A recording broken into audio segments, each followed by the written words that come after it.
அத்த கொஞ்சம் பொறுமையா இருங்க அத்த. போலீஸ் வந்துருவாங்க, அது வரைக்கும் எதுவும் பேச வேண்டாம். வெயிட் பண்ணுங்க.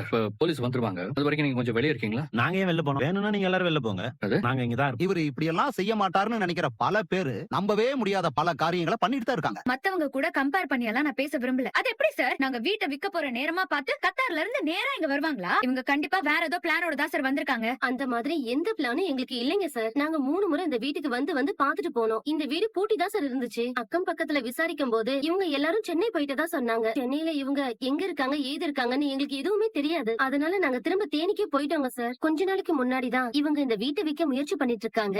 அதனால தான் நேத்து கொடைக்கானல் வந்திருக்காங்கன்னு தெரிஞ்சது. அதனாலதான் சார் நாங்க வந்தோம். சார் எங்களுக்கு வேற வழி இல்ல சார். நாங்க அவரை மட்டும் தானே சார் நம்பி இருந்தோம்.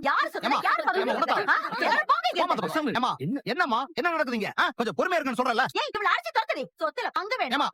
அமைதியா இருமா கொஞ்ச நேரம். விசாரிச்சுட்டு இருக்கேன்ல சார். ஆரம்பத்துல இருந்து இவங்க இப்படிதான் சார் ராங்காவே பேசிட்டு இருக்காங்க. நாங்க சொல்றதுதான் சார் உண்மை. வீடு மட்டும் இல்ல, அப்பா இங்க ஒரு தோட்டம் வாங்கினதாவும் சொல்லிருக்காரு. ஹலோ, இங்க தோட்டமும் இல்ல ஒண்ணும் இல்ல, எல்லாம் வித்தாச்சு. எது வித்துட்டீங்களா? அப்ப அதுல பாதி பணத்தை கொடுங்க. தோட்டம் எங்களோடது, அத நாங்க விப்போம், என்ன வேணாலும் பண்ணுவோம். உனக்கு எதுக்கு? நாங்க எதுக்கு உனக்கு பங்கு கொடுக்கணும்? காசு வேணுமா? காசு மரியாதை வெளியே